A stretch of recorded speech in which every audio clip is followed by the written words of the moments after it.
Professor Anthony Kefalas will speak on a new code of ethics for global business. And after we will have May Footer, and then in the end, Elisa Baroncini, which is online. So 20 minutes for each presenter in order to have some time for the discussion. Okay? Thank you very much.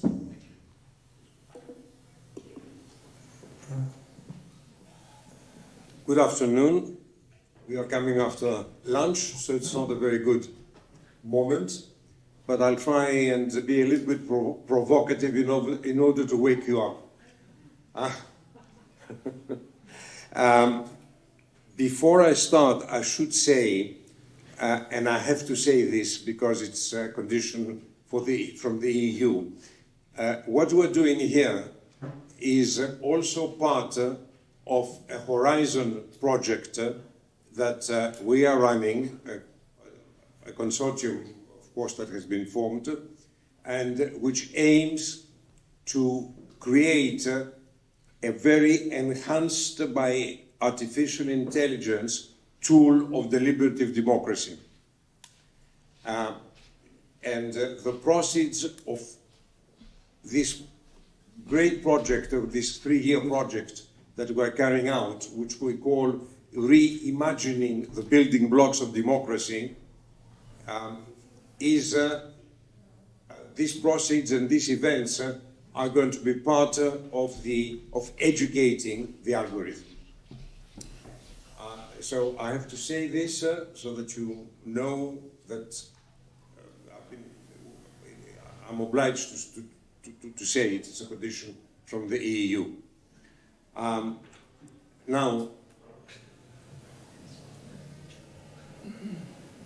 the question that we are asked to answer today is quite simple. Is the present business model inimical to or compatible with liberal democracy? This is what we want to answer. Now, which democracy? Well, it's difficult to say. I mentioned a couple of things this morning. I would say that we're talking about the democracy that Churchill mentioned, characterized rather as the worst kind of government, except for all others. And it is also the democracy that Benjamin Franklin said it is the best state of government if you can keep it. If you can keep it. So I think that the problem that we're faced with today is that we at the West have unlearned how to keep democracy. And as a result, democracy is in danger. So I will talk a little bit about ethics to start with. Not anything deep and philosophical, don't worry about it, not after lunch. But just mention why we're talking about ethics and democracy. Because the great difference between, let's say, the democracy that Alexis de Tocqueville described and the democracy, the economic democracy we got from Reagan and Thatcher, and the illiberal democracy that we got from Trump and we're getting from Orban, is not in the economics. It is in the ethical values that each system has carried. Now, I don't mean to say that ethics and capitalism developed at the same time, simultaneously. No. It took some time and several events, like dusting off the Magna Carta, the Enlightenment, British representative democracy, the French and, or rather the American and the French revolutions, that eventually the two came together. And it is the democracy where there is, as well, Emanuel Wallerstein has pointed out, that since the beginning of the capitalist system, the creation of the modern capitalism, which started in the 16th century with the agricultural revolution, capitalism has always operated under a set of given ethical assumptions. And it was the respect for property, it was the respect for human rights as they developed slowly. Effectively, it was the rule of law. Now, we can perhaps understand a little bit better the relationship between capitalism and rather economics and ethics if I tell you the following. Deirdre McCloskey, one of the top economic historians and economists and behaviorists in the United States, has pointed out, and she has argued convincingly, that the seminal event about the Industrial Revolution was not technology. What happened was that first there was a change in social norms, starting a little bit before in Holland, and then it spread to England.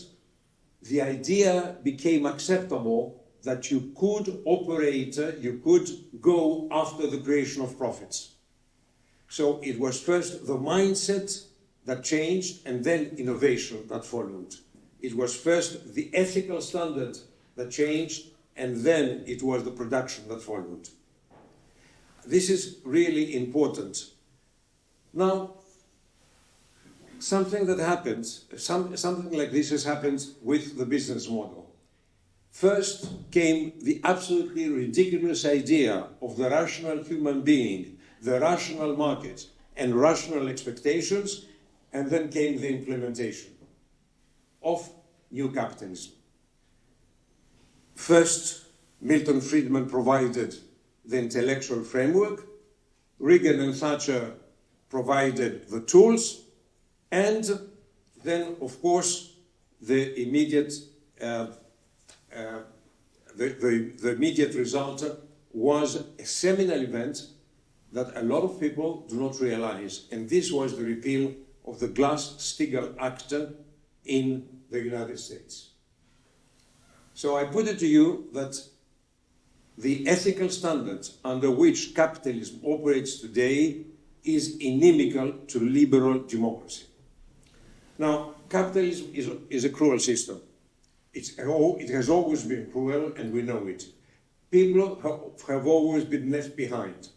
But it's interesting to note that even the first capitalists, the early capitalists in England, in France, in Germany, they were aware of this problem, and they handled it in a very simple way. They did something that was to the benefit of both those who were left behind and those who were working, as well as to them. They modernized working conditions. Absolutely. I won't go into this. I mean, you all know what I mean. Buildings, shifts, child labor, and all the rest. Eventually, this slowly developed into an area of philanthropy. And so you had modernization of buildings and conditions tied in with philanthropy, huge philanthropic institutions, and this helped ameliorate the worst aspects of capitalism. It was, however, a combination that was not very solid. It lasted till the First World War. After that, were the problems. And the inability of this combination of philanthropy and modernization led finally to the Great Depression and all the problems that are inherent in capitalism. It was at that time that came what I would call perhaps one of the greatest revolutions that has happened. And this is the Keynesian revolution. Now, it was not an economic revolution. It was an economic revolution only by name. It was effectively a political revolution. Because what happened was that Keynes provided the means, a new model of state intervention which allowed growth and a reduction in inequality. How did this happen? Well, growth was promoted because Keynesian economics gave a role to the state to intervene, since the market would not automatically bring growth, and I'm using very simple terminology here, believe me, it gets more complicated than that, but I'm trying to present it in simple terms. Since the market would not bring forward growth, the state could intervene in the famous aggregate demand and create growth. And then this was tied in with the social mechanics of the webs and beverage, raw beverage, and we had the creation of the modern welfare state. What happens then? What was the next stage? First of all, we had, in this way, the creation of what we call compassionate capitalism. And compassionate capitalism was also a political revolution because it saved capitalism. And it was also a political revolution because it stopped the rise of the radical left that had resulted in political movements that came out of the schism that had occurred at the Second International. So, what we have is 30 years, I will come back to this, of growth, welfare state, and reduction in inequality. That lasted from 1945 till 1975. Later on, you will see I will call this les 30 glorieuses, the glorious 30s, but not 30s, but the 30s that I refer to. Now, what happens? Well, the stagflation, the supply shocks of the 1970s and stagflation that followed destroyed this setup, this compassionate capitalism. What we got in its place was casino capitalism. Casino capitalism is really concerned with short-term profits and the extraction of value. It fights competition mainly through mergers and acquisitions. Look at how the big 10 companies today literally take over any smaller company that is rising. And it glorifies competitiveness, yes, but not in favor of competition.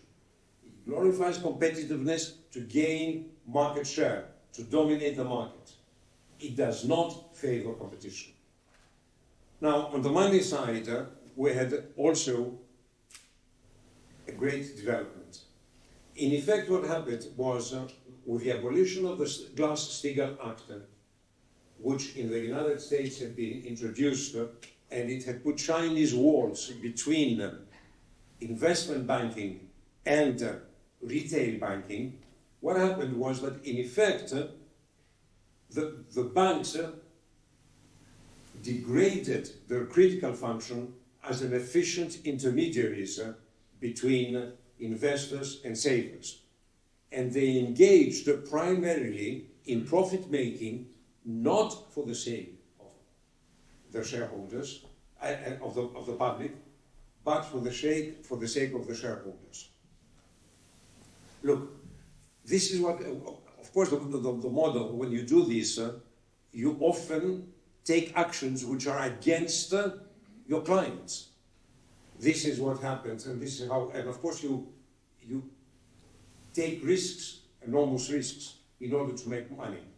So this is what happened. This is what happened with the 2008 and 2009 credit crisis, and this continues to happen today, either in standalone crises, like, I don't know how many of you are familiar with the name Archivos, which is a private fund, a private office in effect, that lost overnight something close to 10 billion, simply because one of the banks of which it was a client bid against it.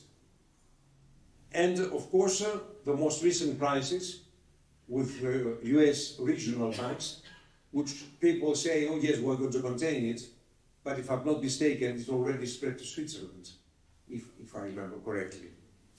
So, I don't know how many of you realize that we have now reached a stage where, in effect, casino capitalism has transferred risk from the private to the public sector. What happens when a bank fails today? The state steps in and saves it. It saves it with what? With money. Which money? Your money. My money and your money. So that's it. That's the end. There's no risk. If you fail, we pay. If you gain, you gain. That's it. Now, on the political side, casino capitalism is, well, is guilty of hubris, really, I would say it. First, it wrongly assumed that it could export the model everywhere. Secondly, it broke the seminal connection between welfare capitalism and democracy. And thirdly, it forced the state to retreat from its role as a guarantor of unregulated markets. See how the price structures work today. The price of the iPhone that you hold and that you pay does not contain in it, they have not taken into consideration the fact that a lot of the research that was public research. They did not finance it, yet they charge for it.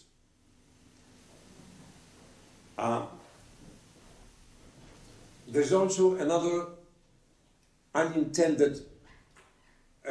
occasion in which the law of unintended consequences operated. And this is that, as I said, casino capitalism tried to export its model. Well, China really sucked it in. It took it in. And then, with a sleight of hand that I think will go down in history, it created authoritarian capitalism. They really knew what they were doing. And if there is an allure today in favor of authoritarian capitalism, it's only the West that has to blame on this. Now, I mentioned before that we've got the 30 glorious years that lasted from 1945 to 1975. Now, during that period, what the main ethical values of capitalism were simple. They were in favor of long-term profits and investments. They were in favor of supplementing the benefits of the welfare state through actions that the companies took themselves. One of the characteristics of that period, and it lasted a little bit into towards the end of the 20th century, were that responsible companies would create, for example, company-centered health and pension systems. And this was happening in America as well.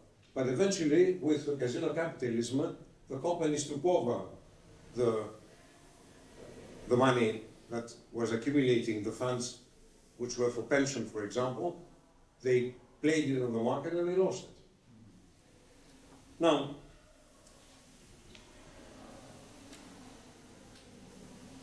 what has happened is that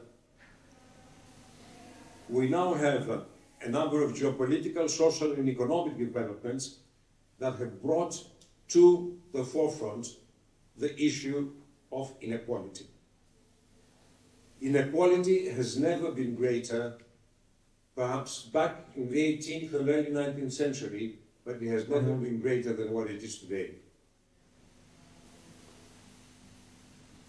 It is rising in all of its manifestations, everywhere. It is inequality, economic inequality, it is inequality in education, in health, in access. It is even, as the pandemic showed, inequality in death. And of course, the digital revolution exacerbates both inequalities and lack of access to services and products. But look, what is the danger? The danger is that inequality breeds contempt. Contempt leads to despair, and despair leads to extremism. And this is the danger today. So the persistence and accelerating rise of inequality threatens not only business purpose to invest, innovate, and create jobs, but more fundamentally, the functioning of democracy and its institutions, the acceptance of free democratic elections, the rule of law, and human rights. Now, in order to address this issue of inequality, it is necessary, in conjunction with related global challenges, the business community must adopt a new set of values, implement them with a unique sense of purpose that transcends all level and influences of its actions. This implies that the business community must go into a cultural shift, the abandonment of present-day short-termism and the move to a new model of a more humanistic, multi-stakeholder capitalism that should draw lessons and should emulate post-World War II compassionate capitalism. Simply put, there needs to be a holistic commitment to sustainability that encompasses human rights, labor rights, and transparency in conjunction with environmental policies and inequality at the forefront. Now, this new ethos is supposed to be based to have as its backbone the 10 principles of the Global Compact and the 17 ESGs. Now, however, there's a problem with this. And the problem is threefold. Number one, ESGs are not prioritized. If you're not prioritized and you've got a whole bunch of them, 17 of them, which do you choose? Or how do you adapt it to changing circumstances?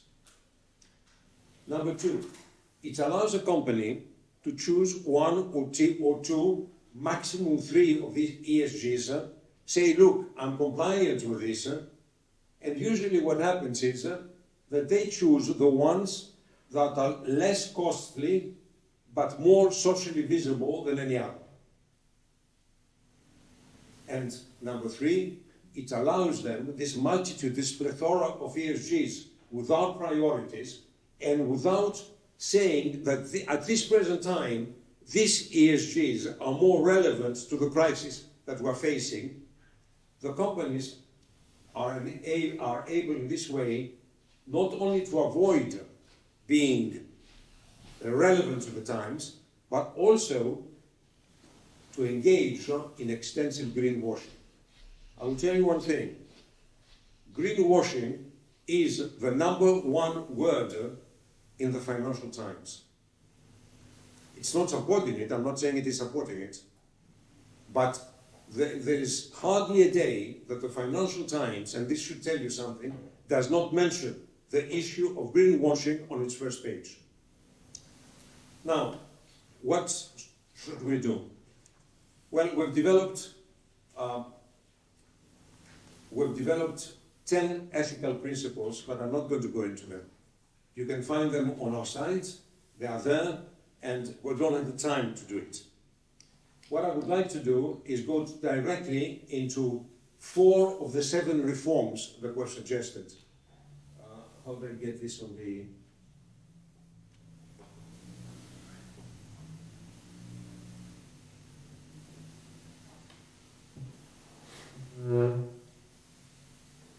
There.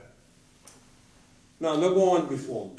It will sound funny to you, perhaps trite, but for us, and I should say, and I'm sorry I didn't say that before, we've been working on this with McKinsey.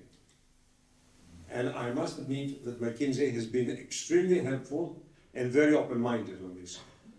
Now, it reads in the language of consultants and in the language of diplomacy, deprioritize reporting of quarterly results, replacing them with semi-annual and eventually with annual ones. Accelerate the merge of financial and non-financial. What we're simply saying is do away with quarterly reports. Do you know what quarterly reports do? They were instituted 30 years ago, right when casino capitalism was emerging. What do? They concentrate management essentially on short-term profit. Well, a manager that is concerned with which profit he's going to make literally tomorrow is not going to be concerned what happens long term. He doesn't even know whether he's going to be there on long term. That was a disaster. It was done in the name of transparency. BS. It was not in the matter of transparency. It was because it served to create a whole new market of analysts, a whole new market of short-term investments, a whole new market of derivatives and swaps. Its size exceeds 600 billion. World GDP is 190 billion. I'm sorry, 600 trillion, I meant to say. 600 trillion. World GDP is 190 billion. This is the overhang over the problem. So, first reform, do away with quarterly reporting. Help management concentrate on long-term views, as it had in the 30 years of compassionate capitalism. It was able then to think of profits, making profits after a year. It could think then of investing. It could think of doing something for the workers and for those left behind. And of course, at the same time, stop this business of creating a separate brochure that shows all the beautiful corporate social responsibilities and your beautiful agreements with ESGs and merge financial with non-financial reporting. Show what you're really spending and if this really affects your bottom line. Because this is a lot of lack of transparency. Now, our second reform, I don't know if you can read it. It came out in small numbers, but I'll read it. Is modernize management compensation and tie it to long-term key performance indicators, not to short-term ones. If management is going to be paid in accordance to what the price of the share price of the company is in the next quarter, this is what he's going to be looking at, not at long-term profits. So, management compensation should be tied to long-term KPIs. And this should include risk and innovation KPIs. Because it's not enough for management to sit, it's got to take risks. I mean, what is business? Business is taking risks. This is the essence of business. It is not to sit on money and to play on money and make more logistical profits. Now, the third reform, 5 minutes would be. The third reform is we have to do something about that famous Dodd-Frank Act. It was enacted after the 2002 crisis, supposedly to prevent it from occurring again. Well, the first thing that happened is 2 years after the crisis, we had the first amendments which started weakening the Dodd-Frank Act. Now, what we're saying is, well, apologies. What we're saying is it should be strengthened. And not only should it be strengthened, it should be expanded to take into account huge markets that are not covered, even covered by the weak Frank Dodd Act. Venture capital, private equity, and hedge funds. Now, you know what we're talking about? You're talking about trillions of dollars. Because venture capital, private equity, which is on the rise now, and hedge funds cover trillions, but they do not fall under the Dodd-Frank. And the fourth one is really the one that is going to bring the casino capitalism up in arms. It is that we should go back and reinstate the Glass-Steagall Act. Unless you separate investment banking from retail banking, there is no way for casino capitalism to come under control. It is free to play any kind of game it wants. And you may be a huge customer, because if you've got a customer I mentioned that was 10 billion, you are not an insignificant customer. But yet, Mitsubishi Bank beat against it. Now, unless you separate this, it's not going to work. So I will stop now. Since I was given 5 minutes, I think I did less than 5 minutes. And I rushed a little bit through. It was a longer sort of introduction, but I thought I had to give you a bit of the background and the historical development of how this thing happened. And I will stop. I don't know if we're going to have time for any quick questions at this stage, because I'm very sorry, because of a strike tomorrow, I have to leave today before the strike catches on. And I'm very sorry that I have to leave. I will not be here tonight and tomorrow.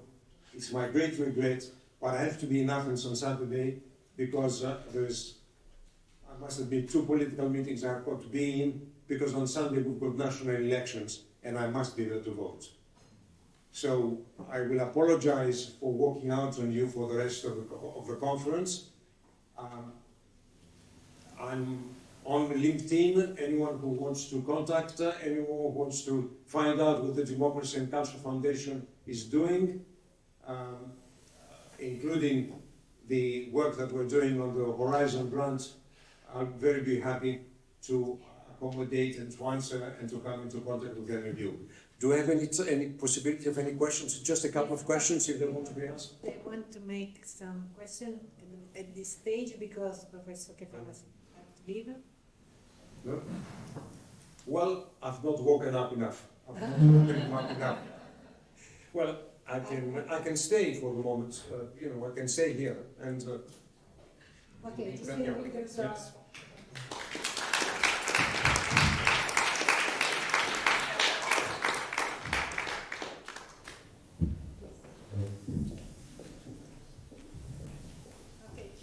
We have the second presentations. We have the second presentation by Mary Footer and on what role for business globally in the UN Action Plan on Human Rights and Democracy. Please.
Good afternoon. I'd like first of all to thank Susanna and everybody at the University of Unisalento for this invitation to speak at the Supranational Democracy Dialogue. It's my first time in this event, but I'm very much looking forward to putting forward a particular view that I have about business and human rights and sustainable development in the global economy. Secondly, I would also like to extend my sympathies to my co-presenter, Elisa Baroncini, who is unable to be with us this afternoon, and to the people of Emilia-Romagna, because they are in a dire situation. So I'm sure all of you will understand, and I think she deserves our sympathies, and I extend them to her and the wider community in her region. Now, what I'm going to do today is talk a little bit. I'm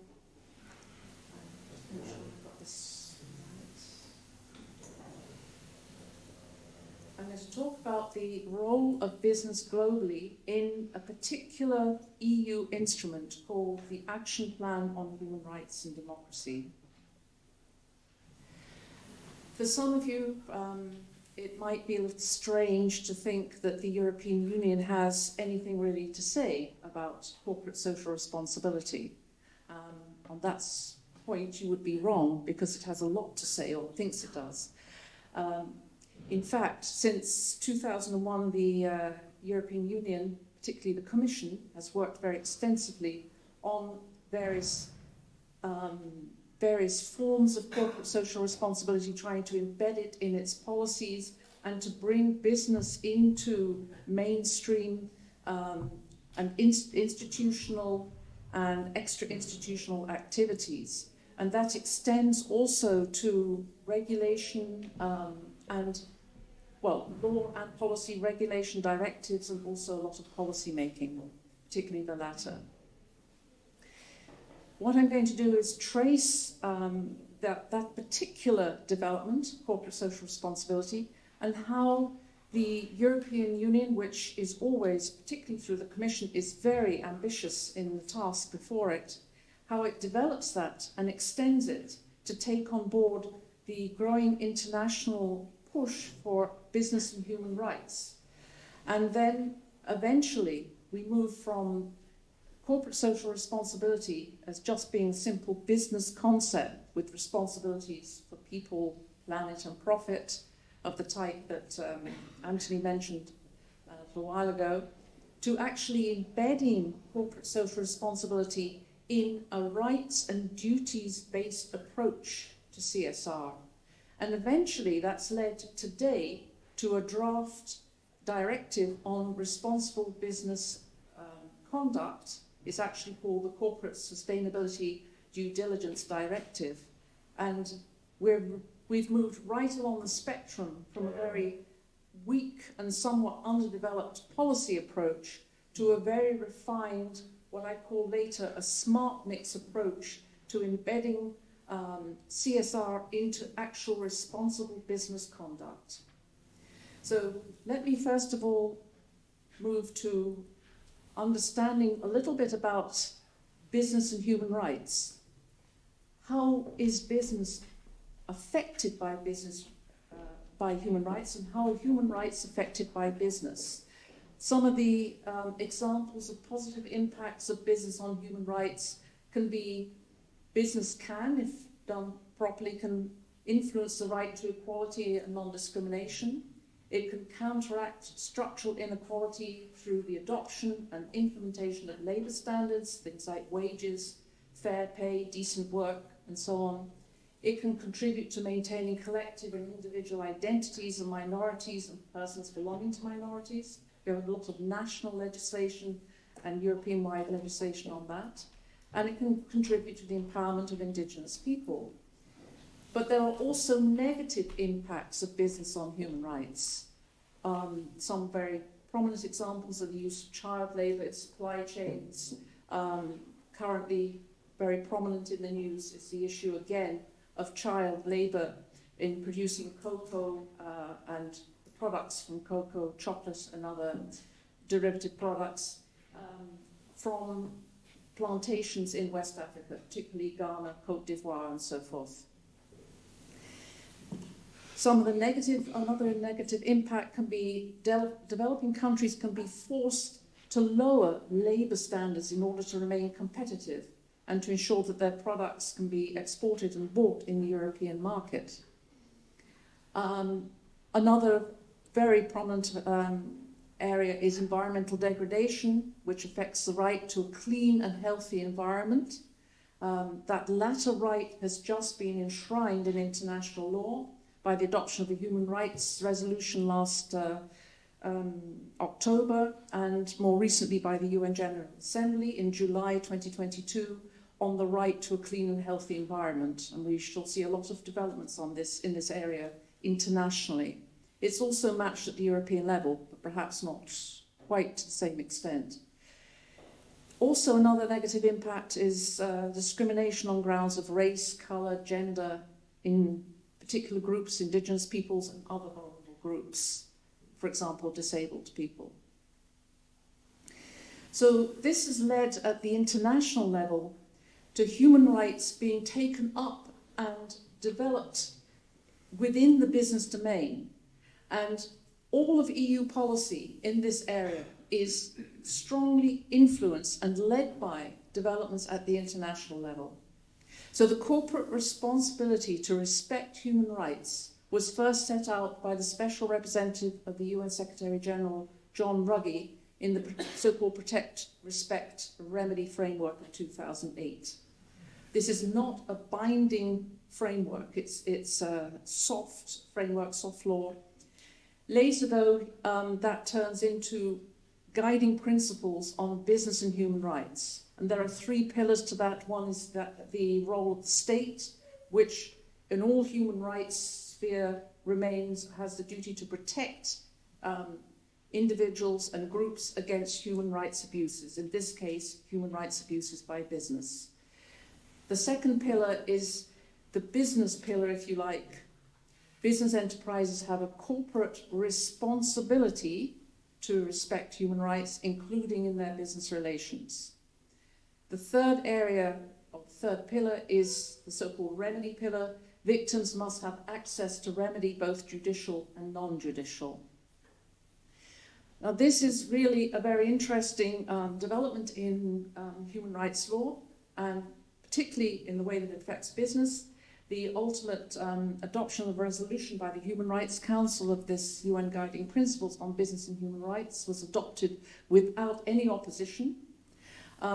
It's very innovative, particularly in the introduction for the very first time of human rights due diligence in the business sphere. This is Principle 17, which comes in Pillar 2. But it says that a company has a responsibility to identify and act on actual and potential risks to people and the environment in its own operations and in its supply chain. And on the basis of this, Principle 17 tells companies you should assess your human rights impacts, integrate outcomes into company policy and procedures, and track or monitor the responses to human rights due diligence. Now, this is all well and fine on paper, but getting businesses to do this is another matter. So now I turn to the European Union, because the EU enthusiastically embraced this development, because until the year 2000, until the millennium, the EU had emphasized just pure ESG, environmental, social, and governance standards, especially emphasizing the sustainability of transnational companies, which is the term that the EU gives specifically to business. It's always called TNC. But from 2011, with the adoption of the UN Guiding Principles, the EU does a complete about turn and decides, hey, you know what? This is something we should really go for, and this is something that is good.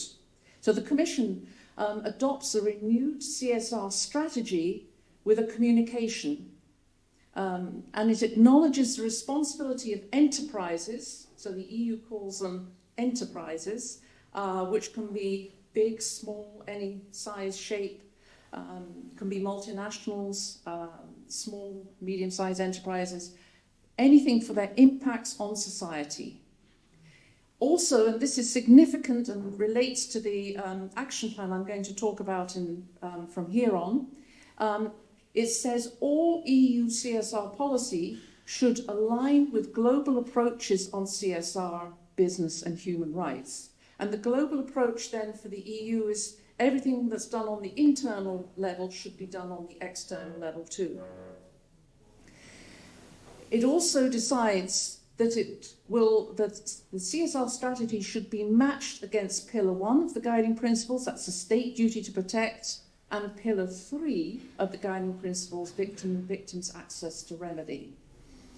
It cannot do anything other than persuade and encourage and seek to influence business, which falls under guiding the Pillar 2, which business has the duty to respect, but the EU cannot deliberately interfere or intervene at that level. At least that's what it looks like on paper. The other thing that the EU takes up in its strategy, it promotes the adoption in order to promote CSR, it encourages business to implement the CSR strategy, which of course is aligned with the international UN guiding principles, but it can use other benchmarks. It can use the ILO Tripartite Declaration, it can use the UN Global Compact, the OECD Guidelines on Multinational Enterprises, ISO 26000, or the UN guiding principles themselves. Why does it do this? That is because many companies are very familiar with one of these 5 different benchmarks, so there's no reason to change that, at least not at this stage, not in 2011. From the following year, 2012, the EU commitments and policies on business and human rights have to run concurrently with its action plan on human rights and democracy to improve effectiveness and consistency of human rights in all external action. So this is globally. This is the EU going global with its CSR policy. And that includes, of course, CSR and implementation of the UN guiding principles. So, as the title of my presentation says, we're talking about the EU's action plan on human rights and democracy. What is it exactly? It's now in its 3rd iteration. The plan is a policy framework. It seeks to promote human rights and democracy in all areas of EU external action. So that's things like trade, environment, development, counterterrorism. The list is endless. You can add anything to it. Anywhere where the EU operates or influences any policy or legal developments externally, it can operate in this area to promote human rights and democracy. And it seeks to maintain coherence between the EU's internal and external policies, as I mentioned already. And for us, in this context, it means business and human rights, sustainable development, and also, very importantly, gender equality. In this 3rd iteration of the EU's action plan, it actually emphasizes the importance of gender equality. That's really up front. It also seeks to ensure respect for human rights, democracy and the rule of law, the 3 cornerstones of the action plan internally as well as externally, of course, and to contribute to the implementation of the Sustainable Development Goals. The tools that are used for because we're talking about tools in this conference, the tools that are used for implementation of its action plan on human rights and democracy work with a range of actors, state, non-state, business stakeholders like human rights defenders, and of course civil society. And its main tools there are basically 3. Bilateral engagement, including enforcement through specific provisions in trade and investment cooperation agreements. I'm going to say nothing about that because Elisa Baroncini will discuss this in the next presentation. Cooperation through dialogue, this is soft power, dialogues with 3rd country partners, associations and regional partners, organised through its delegations, there are 140 of them at present, and member state embassies. And in the context of business, active support of all global efforts to implement the UN guiding principles on business and human rights, and engagement, and this is where we get the EU engaging with that pillar too, engaging with business sector on upholding and promoting human rights, anti-corruption measures and best practices on responsible business conduct. And we've moved very clearly now from CSR to responsible business conduct. I should say that's largely the role of the European Parliament in bringing responsible business conduct to the fore. That has been going on for at least a decade, and the Commission was somewhat slow to pick that up, but it's now walking hand in hand with the Parliament on this, and the Parliament is pushing very hard for that to be everything the EU does on the within the European Union to also reflect developments on responsible business conduct internationally. Corporate social responsibility more generally, due diligence, accountability, access to remedies. And the EU does this by means of a smart mix of measures. This reflects work that I've done for this FRAME project. It's a FP7 framework research project led by Katholieke Universiteit Leuven on framing human rights among European policies. We did a very extensive trawl through all of the EU's human rights policies and its interventions in the legal sphere. We looked at every single institution, policy, and legal instrument. I was responsible for business and human rights. And on the basis of that, we discovered, I and my colleagues discovered that the EU was increasingly using a smart mix of measures. That is a mixture of policy and regulatory measures, mandatory and voluntary, usually voluntary policy and mandatory regulatory measures at national and international levels. And we call that a smart mix of measures. But it's not something that the EU dreamt up. This is something that John Ruggie put into that his framework back in 2008 and is in the UN guiding principles. So the EU is not innovative on this, it's just following the trend. What it has done, it's already introduced this idea of smart mixed measures in the Action Plan on Human Rights and Democracy, and it's done it through very specific regulation, the Conflicts Minerals Regulation, which looks at regulating the supply chain for tin, tantalum, tungsten and gold. Now you may say, well, so what? These are the absolutely essential components for the computer, for digital services, trade, everything today. You cannot live without these four elements. But particularly concentrating on large companies. I think this is one of the small drawbacks, minor drawbacks from that regulation. It's not as effective as it could be because you also need to get hold of the SMEs and also the small independent operators. But that's a discussion to be had. It's also introduced a council regulation concerning restrictive measures against serious human rights violations and abuses. We've seen some of that go into action in the case of Ukraine, with robust sanctions for state enterprises and non-state actors, including corporations operating worldwide and even individuals, of course. More specifically within the market sphere and with the financial incentives, we've seen other economic and financial instruments that drive CSR practices. One is the timber regulation, which prohibits illegally harvested timber being placed on the European market and requires operators to exercise due diligence when they do so when placing timber products on the common market in Europe. There's also a softer policy action, forest law enforcement governance, which isn't working very well, partly because it's not being rolled out very effectively and very few countries are signed up to it.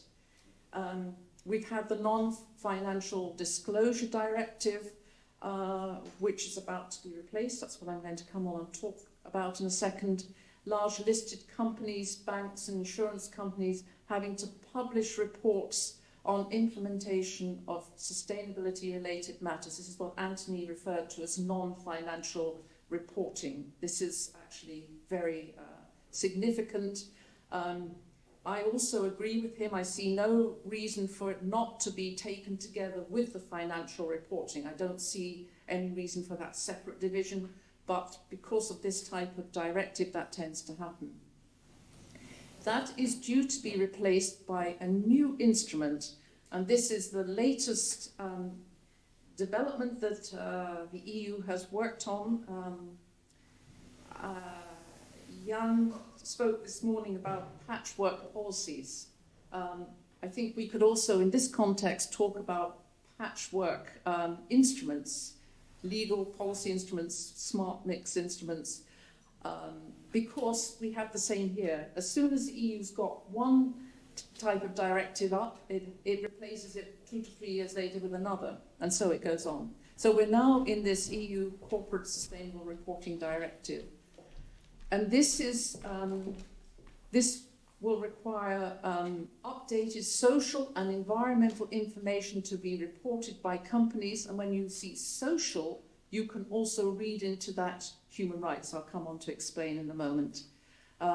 By companies with more than 250 employees, as well as listed SMEs. The proposed Corporate Sustainability Due Diligence Directive, it actually has two groups of companies, one with over 500 employees with net worldwide turnover in excess of 150 million in the last financial year. We're looking here at very big companies. It could be the Unilever, which is using a very extensive supply chain of palm oil. Many of you may not be aware palm oil is in virtually every product that we eat or use in our daily lives, whether it's margarine or shampoo or a cosmetic. It's everywhere. We've got a smaller group of operators that are operating in high-risk sectors with more than 250 employees, also in excess of 40 million euros in the last financial year. What this directive does propose, is still a draft stage, is that non-EU limited liability companies that are also active in the EU, that they too are caught by this new corporate sustainability reporting directive. And high-risk sector, at the moment, remember this is still draft, so there's a lot of toing and froing and discussion on this. This will cover textiles, agriculture, food, metals, mineral extraction. By the way, when I say food, it's food production, products that are manufactured, food. So just take Italy with its export of tinned tomatoes, canned tomatoes.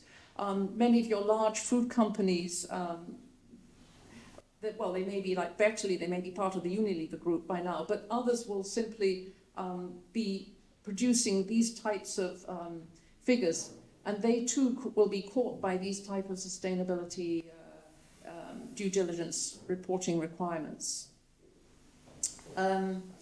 However, the high-risk sector does not, at the present, cover the financial sector.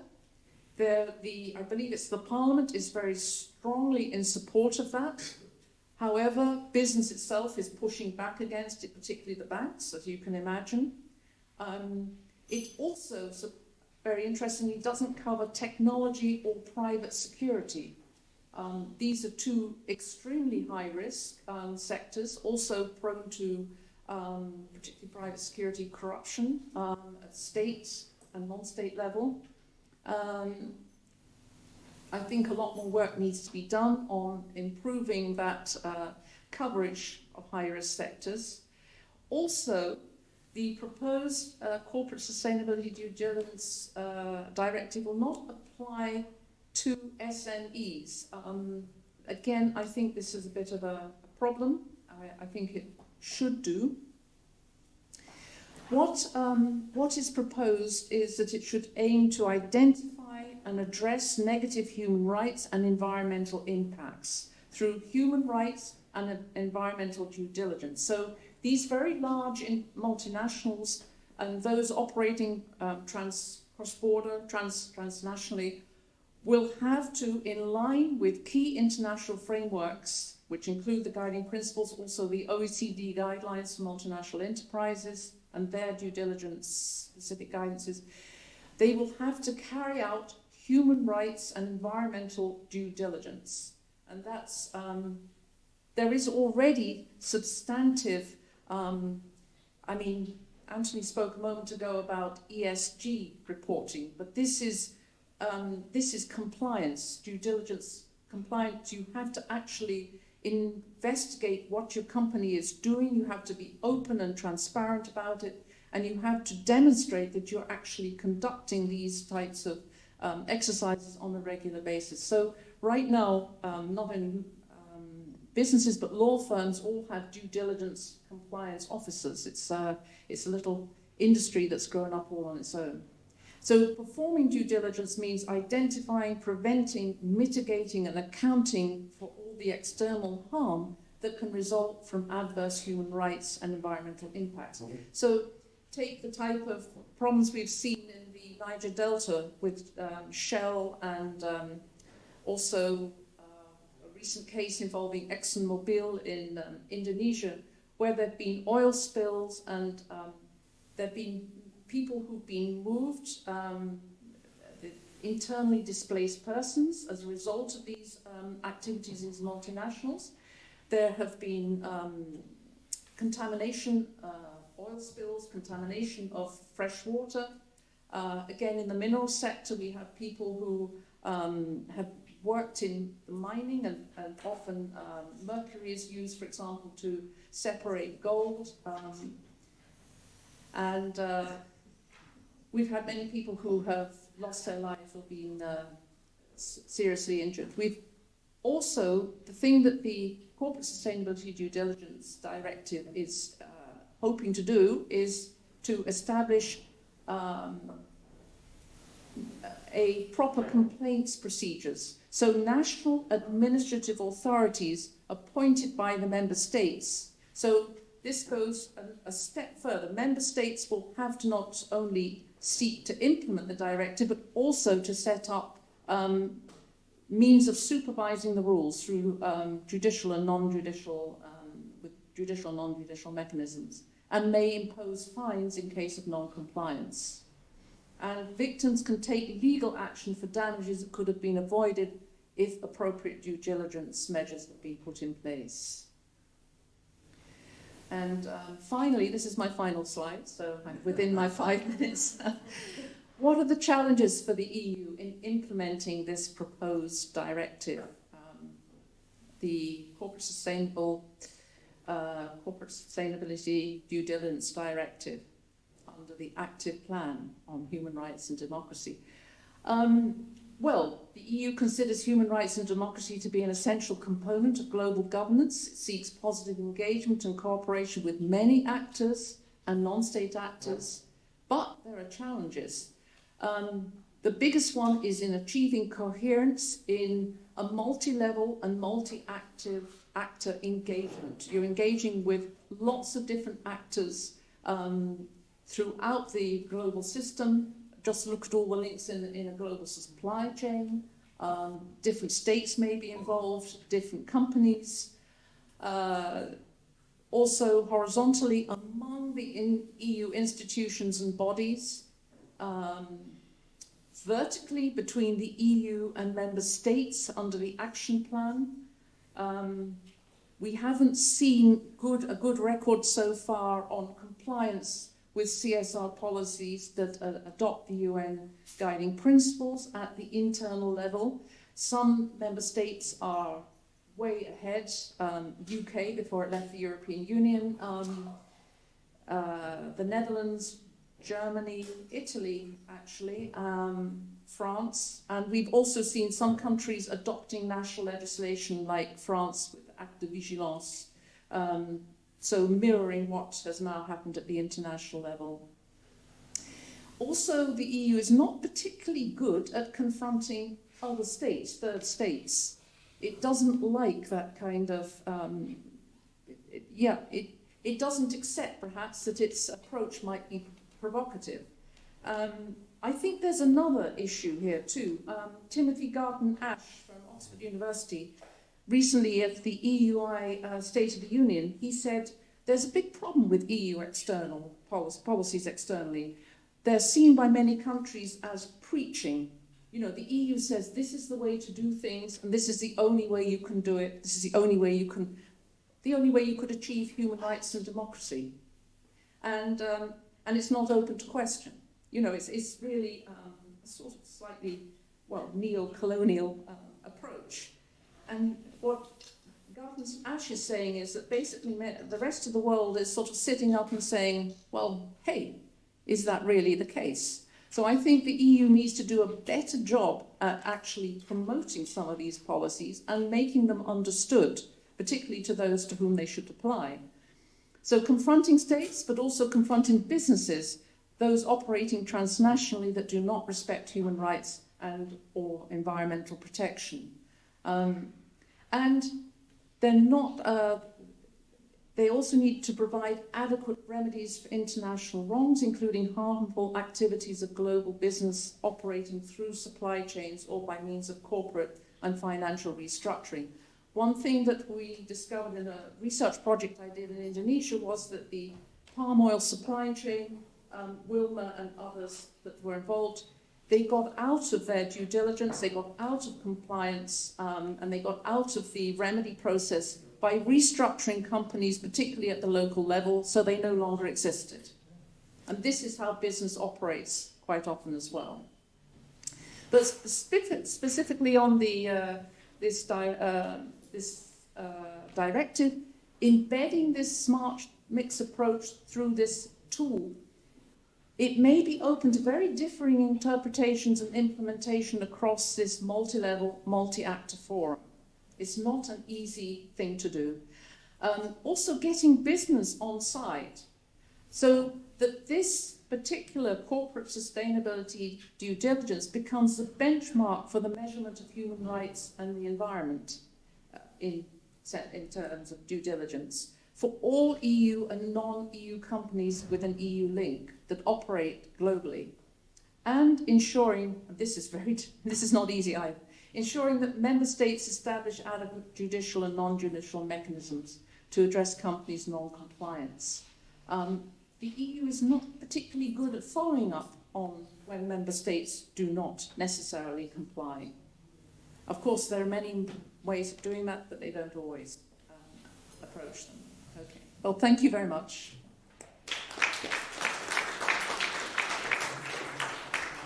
Thank you very much. We move on or we stop for some questions? Okay, at the end. So we have the third presentation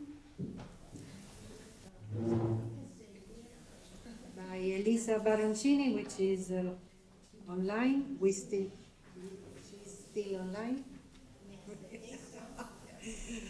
From the University of Bologna on enforcing new FTAs and sustainability issues through civil society.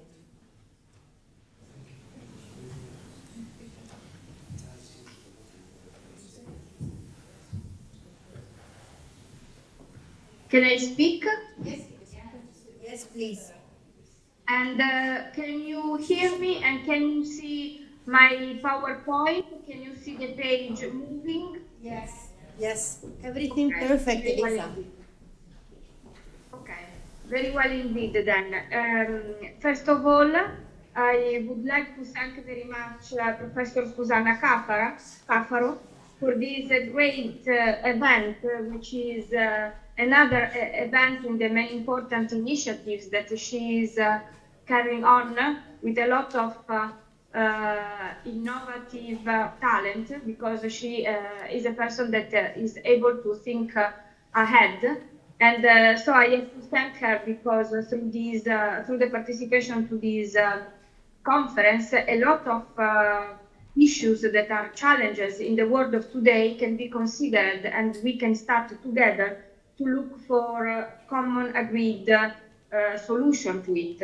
I enjoyed very much to hear and to listen to the report by Professor Anthony Palas, and for sure I will follow his very kind invitation to contact him about these principles to fix the situation and try to merge again the business with liberal democracy. And also I enjoyed very much listening to Professor Mary Futter with her important presentation on corporate social responsibility and the last developments within the EU legal and political framework. We have seen how challenging is the situation for business, for companies, for economic operators. And really, I think that we need to work all together to analyze the situation and the legal tools all together, because we see the level of complexity that the situation is reaching. And we have to remember that at the end of the day, especially for instance, for a reality like the Italian one, we have to put up rules, we have to approve, to promote rules, legislation, but at the end of the day, have to be possible to be fully respected and implemented by the economic operator. And so we have to work all together in order to move, in order to allow companies, economic operators to pursue through their economic business activity sustainability goals, sustainability targets, but through legislation that is possible to fully respect and implement. So, having said this, and how much I appreciate what I have heard until now, I approach my presentation. And my presentation is devoted to the enforcement of the international obligations, the international rules that are promoted by the European Union in order to enact, in order to pursue in the external relations of free trade. Scusami Elisa, vedo ancora la prima slide, eppure prima si stavano muovendo. The implementation of it's still the first slide. The implementation of the, okay, sorry. The implementation, no problem. The implementation of the sustainability targets, okay? So we will see how these international rules, these international obligations and values can be enforced according to the recent developments in the EU legal system. And I have to explain all the acronyms of my title. FTAs is for free trade agreements, and the TBR is for trade barriers regulation, and SEP is for single entry point. So basically, what is the outline of the presentation I'm going to propose you? First of all, there will be a short presentation of the main characteristics of the new generation of free trade agreements, so significantly promoted by the European Union. Then we will focus within this new international legal framework of the EU free trade agreements, what is the role of private parties and the role, therefore, of civil society. Then we will consider all the possible tools that are available to private operators, to civil society in Europe, in order to promote the full respect of free trade rules and of the sustainability chapters of the new generation of free trade agreements. And so we will consider the trade barriers regulation. We will devote some time to the presentation of the trade and sustainable development chapters of the EU free trade agreements. And we will consider the new role of this new very high official, the Chief Trade Enforcement Officer, who is the official of the European Commission, high official of the European Commission, and we will see the structure and the functioning of the single entry point, the so-called SEP. So first of all, the main feature of this new generation of free trade agreements. So what is important is that European Union, through this wide net of free trade agreements, is basically promoting the full respect of the international rule of law. So international economic relations that have to be based on common agreed rules and on the full enforcement and on the full respect of these rules. And so we have a significant elements that are devoted in these free trade agreements to dispute settlement mechanism. And we have two kinds of dispute settlement mechanism. A first type of dispute settlement mechanism that is reserved to the free trade in goods and services, and the second kind of dispute settlement mechanism that is specifically devoted to the trade and sustainable development chapters. The first kind of dispute settlement mechanism, the one on free trade on goods and services, is very similar to the mechanism of the WTO dispute settlement system. We do not have a second stage of review, so we don't have the appellate body, but the first stage is very similar to the WTO system. And on the contrary, we have a more diplomatic and enhanced diplomatic approach with reference to the dispute settlement mechanism for the trade and sustainable development chapters. So as you may see, like it happens in the WTO system, here we have the provisions of the CETA agreement between the European Union and Canada. So like it happens in the WTO system, there is a significant effort to highlight the great importance of the diplomatic solution to a trade dispute.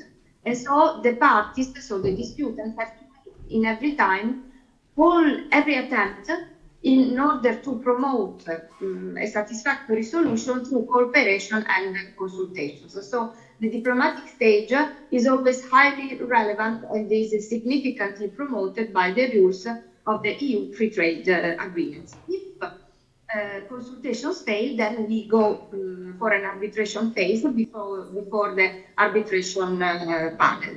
And the structure is very similar to the WTO system, so we have 150 days for the arbitration panel to produce the final report, and in the meanwhile, the arbitration panel has also to produce an interim report which has to be commented, has to be considered by the disputants, so the claimant and the defendant.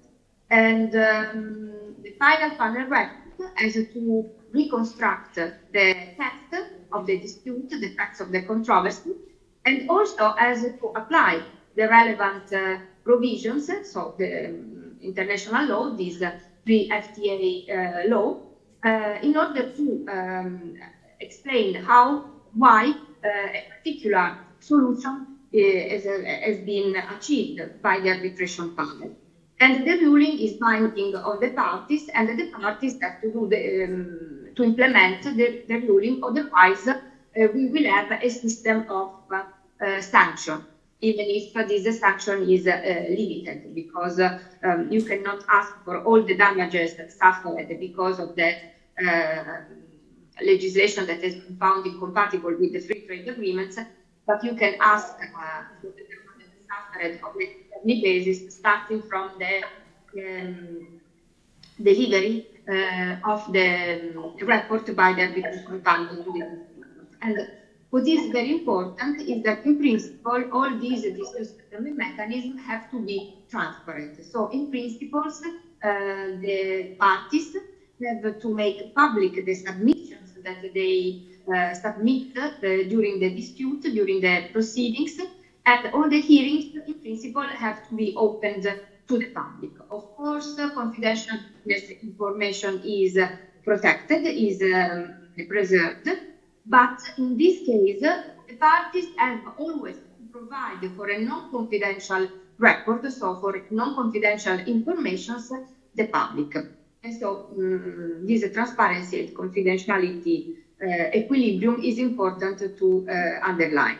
This is the part that I already considered, so the part concerning the implementation phase. Once there is a looter, the defendant, the losing country, has to do its best in order to eliminate what is incompatible with the free trade agreement with the European Union.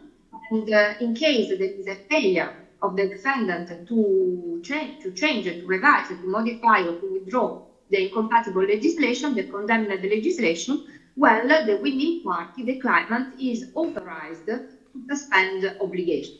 Okay. And so we have this temporary remedy that is similar to the WTO system. As mentioned, we have a very wide net of a new generation of free trade agreements, and basically we have 42 currently preferential trade agreements with 74 partners. So it's very significant and very advanced, wide net of treaty systems that is promoted by the European Union. Here you have a map with the already enforced free trade agreements that are in highlighted, the countries are highlighted here in red, and you have more or less the stages, not through the colors, of all the wide net of the free trade agreements linking the EU to the rest of the world. So there is a lot of diplomatic efforts that are undertaken by the European Union. As mentioned, a significant innovation of this generation of new free trade agreements of the European Union is the trade and sustainable development chapters. And these chapters are very similar, more or less, and as you may see, they contain all the relevant documents that step by step framed, articulated, and further promoted and strengthened the principle of sustainable development. So first of all, as you may see just by reading this opening provision of the TSD chapter between the EU and Japan, you may see that there is the three-dimensional nature of the principle of sustainable development, according to which the model of economic development that it is promoted by this agreement is the model that link together economic development with environmental protection and so always together. I don't know whether there is a problem with the sounding because I hear a little my voice. It's not terrible, but I wonder how is the situation in the room, in the conference room. And as you may see, here you have all the relevant documents that after the Brundtland report contributed to explain, to advance the significant and constant promotion of the principle of sustainable development.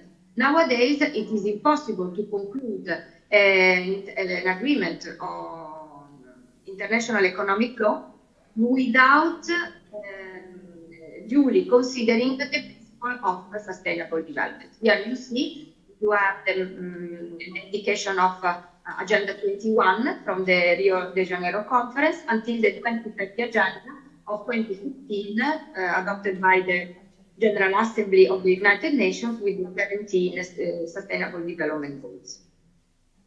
And here you may see this very important policy aspect of the trade and sustainable development matters.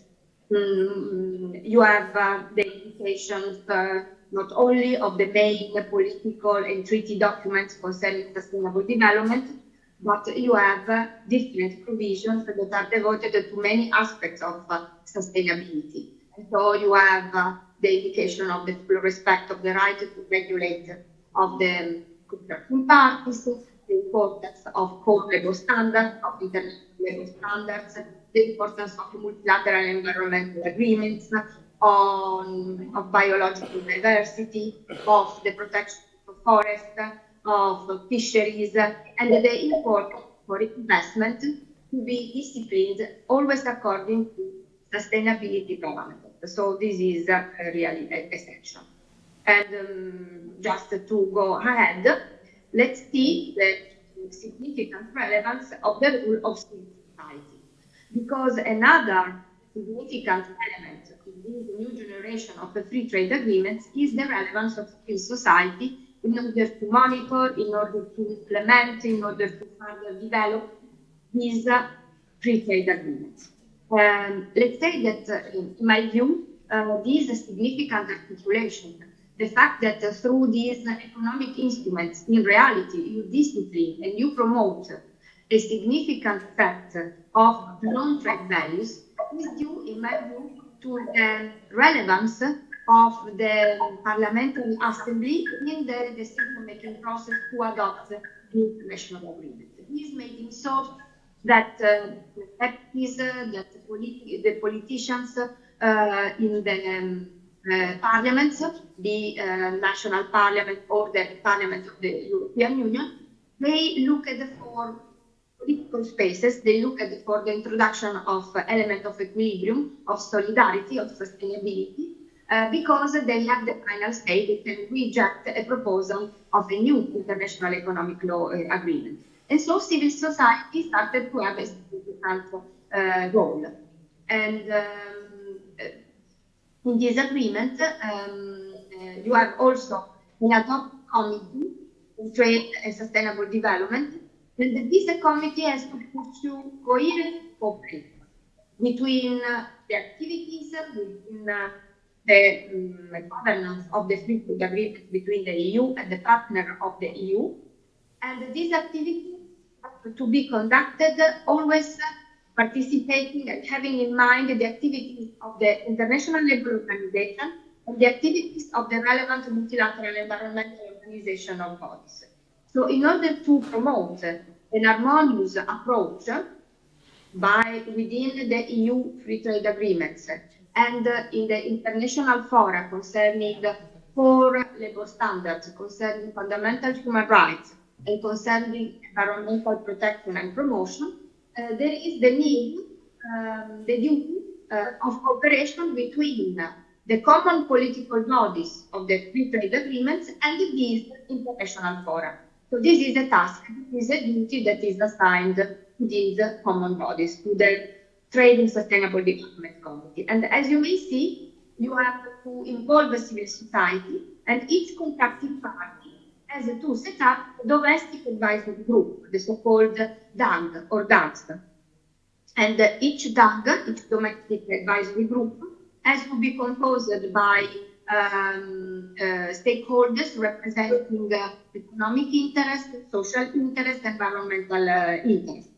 And they significantly participate in this civil society dialogue that has to happen at least once a year in every free trade agreement. And this civil society dialogue, these common bodies have to consider the full agreement, the way in which sustainability aspects and the general equilibrium of the agreement has to be considered, promoted, and enacted. So this is highly relevant, the role of civil society. And talking about the dispute settlement mechanism, with specific reference to the trade and sustainable development chapters, you may see that here the contracting parties once again have to promote a full examination of the dispute and to take into consideration the activities of the other specialized international fora, the ILO and the multilateral environmental agreement, and they have also to seek advice from these international bodies. So when they just are in the phase of consultations, when they have a dispute.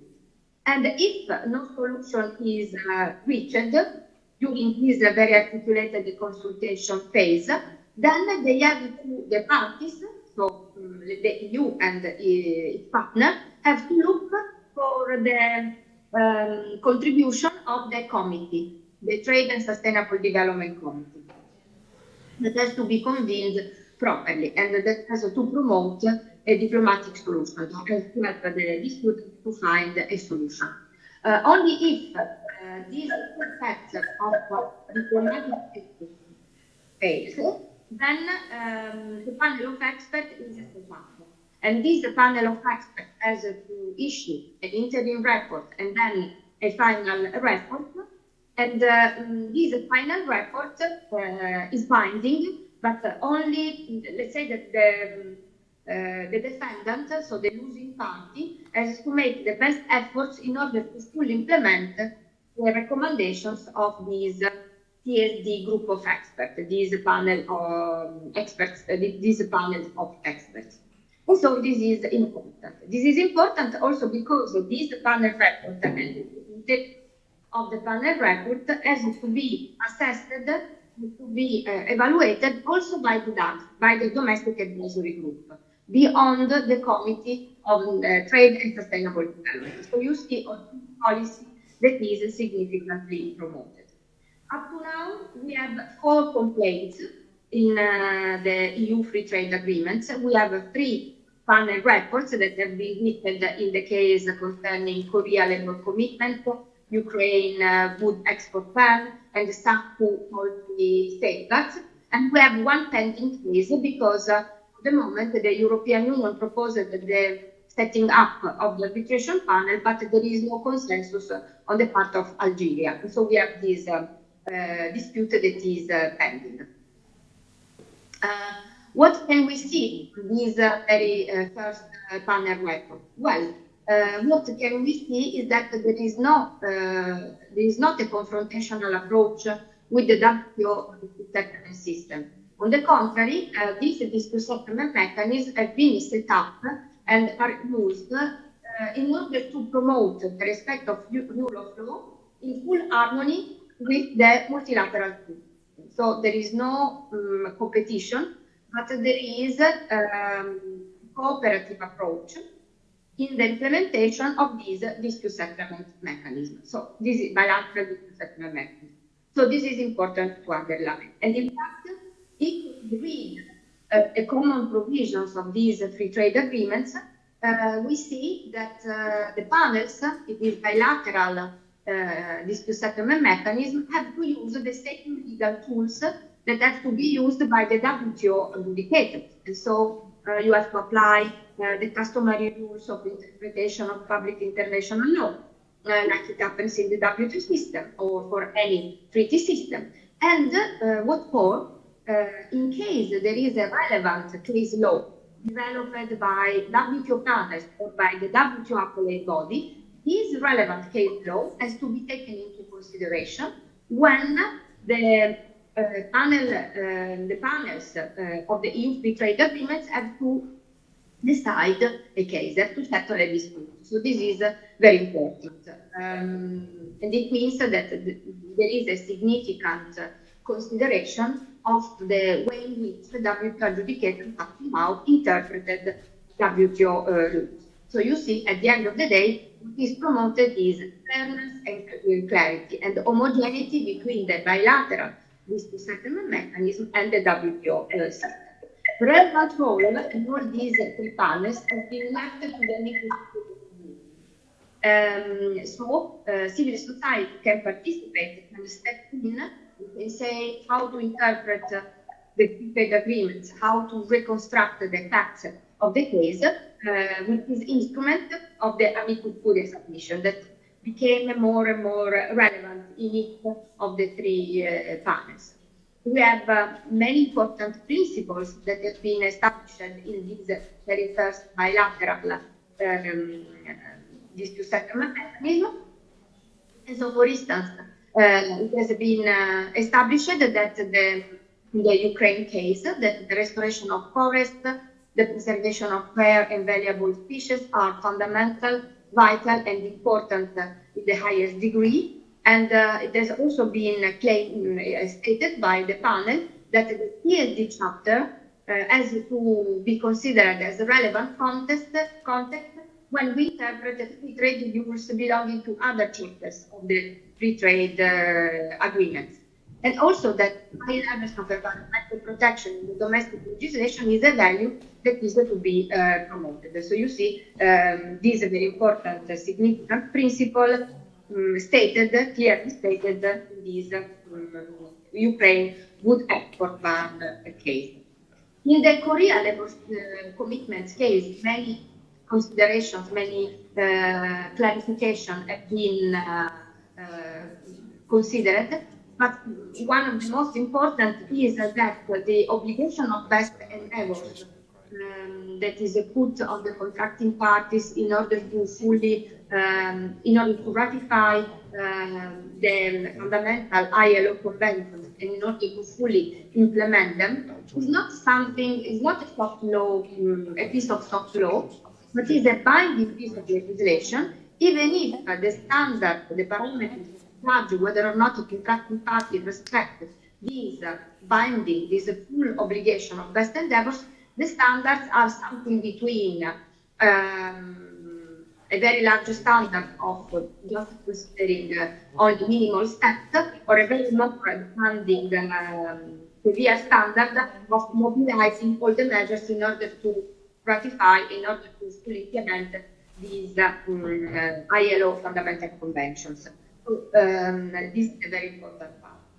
And in the last panel, the SACU case, it is important to underline that the group of experts, the panel, underline that when interpreting the agreement between the European Union and the South African Customs Union, it has been highlighted that in this economic and partnership agreement, this EPA agreement, the final target, the final aim of this treaty system is to achieve the broader objective of encouraging sustainable development in the developing countries, so in the partners of the European Union, for the eradication of poverty, for improved state capacity, for a stronger economic growth. And that significant cooperation between EPA parties has to be guaranteed, has to be promoted. And so it is very important, this interpretative approach of the panel. And also in this interpretative approach, it is relevant the way in which this panel in the SACU case interpreted the provisions concerning the relation between the bilateral free trade agreements and the WTO system. They are not there to compete or to isolate the contracting parties of the free trade agreements, to isolate them from the multilateral trade system. On the contrary, the bilateral system, the regional trade system is there in order to help, in order to promote also the values and also the model of economic sustainable development that is at the basis of the multilateral trade system. So it is relevant. Beyond the state-to-state enforcing mechanism, where we have seen a significant, a more and more significant part is now played by civil society in the trade and sustainable development chapters.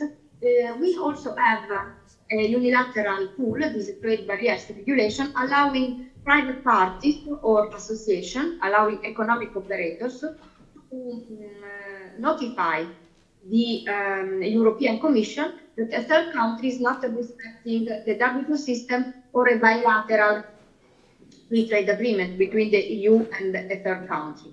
And this mechanism is highly relevant, and it aims to provide under law a mechanism for enforcing international economic rules.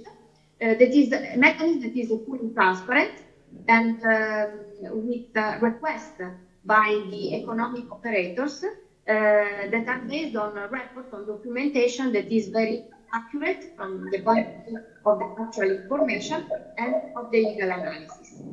And just to mention two cases, one is very famous in Italy because I think one of the very first cases was launched by the Italian consortium, the Prosciutto di Parma, because we had a very long dispute with Canada for the phenomenon of the Italian sounding. Basically, a local Canadian producer in the 60s registered the trade name of Prosciutto di Parma in Canada, and so it was not possible for the Italians, for the Italian Prosciutto di Parma to be sold with his geographical indication, traditional geographical indication, because there was a registered mark inhibiting the use of the name Prosciutto di Parma Italian prosciutto. And so there was a long dispute, and this long dispute was settled through the provisions devoted to geographical indication and this agreement, this agreement between the EU and Canada. So since 2017, this legal issue has been settled. Another very recent case concerns ties. This is also important for the Italians. There was a notice of initiation promoted by the producers of the European producers of ceramic tiles because the technical measures adopted by Saudi Arabia were too demanding and cumbersome, and at the end of the day not usable for the European producers of ceramic tiles. And there was a diplomatic action by the European Commission and the adoption of the commitment by Saudi Arabia to eliminate the legislation that was supposed to infringe many public provisions. And so, you see, another history of success. And then the last part of my presentation is about the last development. The last development happened almost 3 years ago, because in July 2020, it was decided to appoint a chief trade enforcement officer, so this high official of the European Commission, who has the special task to guarantee the full respect for the enforcement of the EU trade agreements. So we have one person, one high official that has the task to guarantee the full respect of the multilateral agreements and the bilateral agreements in international economic law for the European Union. And since November 2020, we have this device, this facility that is the single entry point. And in the single entry point, what is important is that every one of us, provided that is based in the European Union, can present a file, can file a complaint, highlighting to the European Commission that there is a problem with the full implementation by a third country, for instance, on the obligations of the TSD chapters, so concerning worker rights, climate change, and the environment, all a respect of the unilateral measure adopted by the EU that is called the GSP regulation, the Generalized Scheme of Preference. Here you have a list of the International Human Rights Convention or of the Environment and Governing Principles Convention that have to be respected by the developing countries, aiming to achieve the advantages, to join the advantages of the generalized schemes of preference regulation. And here you have a proposal to change the currently in force GSP regulation that says that beyond the very long list of Fundamental Rights Convention, Environmental Convention, Good Governance Convention, also these new agreements have to be included in order to condition the full access to the European market of developing countries' products. And so the developing countries have also to respect the Paris Agreement on climate change,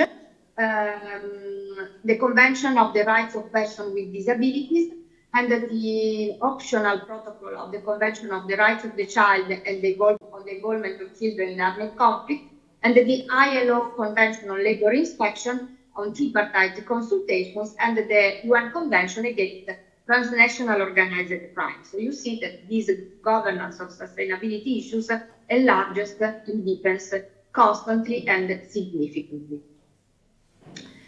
The single entry point, and I am approaching the end, is highly relevant because, as anticipated, you have the relevance of civil society and private parties in the promotion of the full respect of the trade and sustainability aspects of the new generation of free trade agreements. Because, as you may see, these complaints can be filed using the online facility of the single entry point by entities that have a registered office within the European Union, by trade unions, by the domestic advisory groups, the DAGs,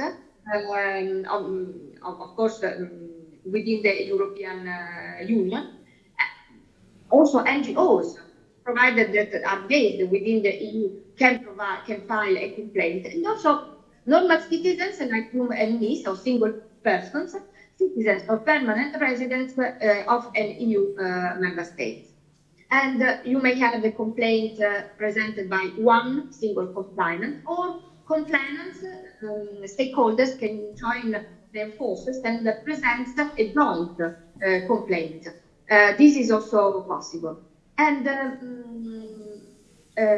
this is what happened for the first time concerning the enforcement of the TSD chapters last May, so almost 1 year ago, the 17th of May 2022, when we have this NGO, CNV International, which is based in the Netherlands, that filed a complaint in support of the trade unions from Colombia and Peru, alleging that Colombia and Peru are infringing the trade and sustainable development obligations of the trilateral agreement between the EU, Colombia, and Peru, and now there is also Ecuador that has joined this trilateral agreement.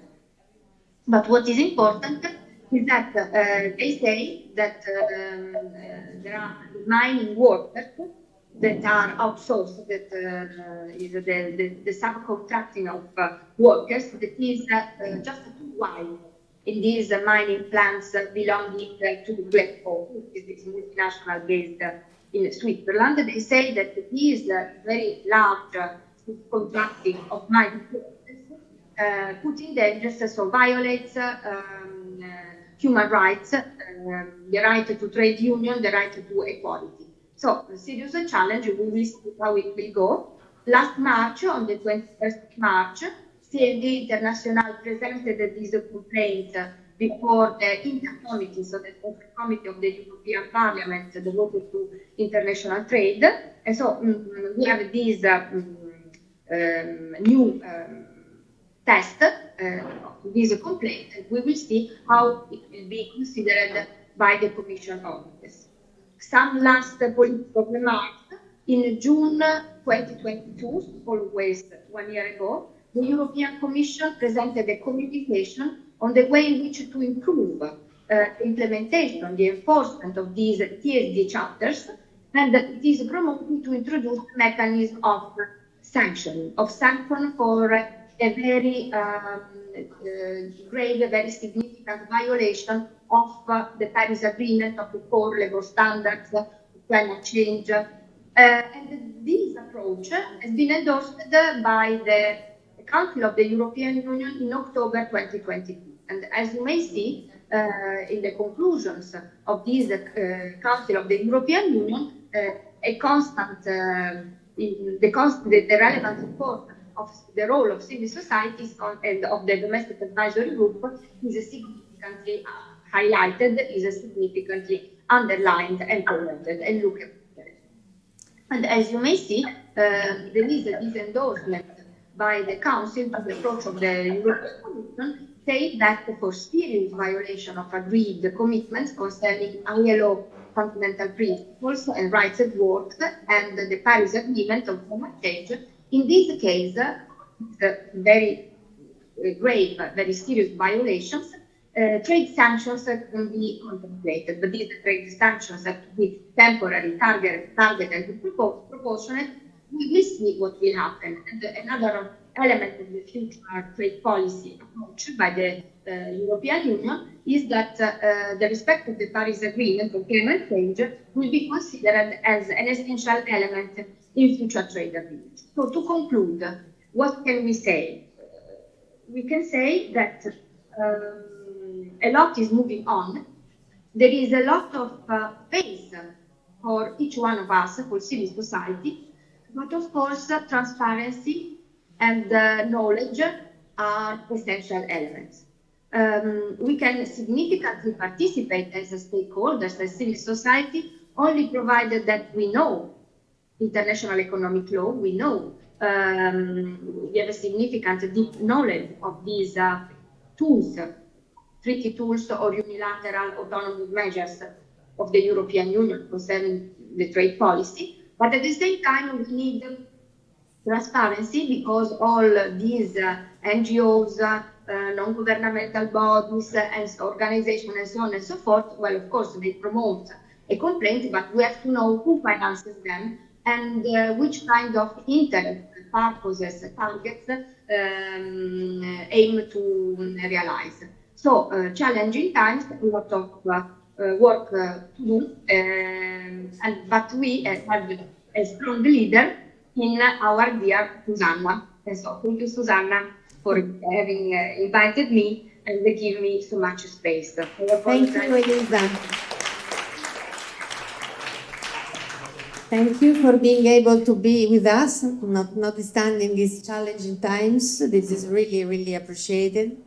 And I'm sure that everybody will wait for a coffee, who is waiting for us in the back of the room. So we are going to move on quickly. If there are very quick questions, we have two experts here ready to answer. But in the meantime, if somebody wants to go for the coffee, we can manage to have both. Michael. Will it be necessary?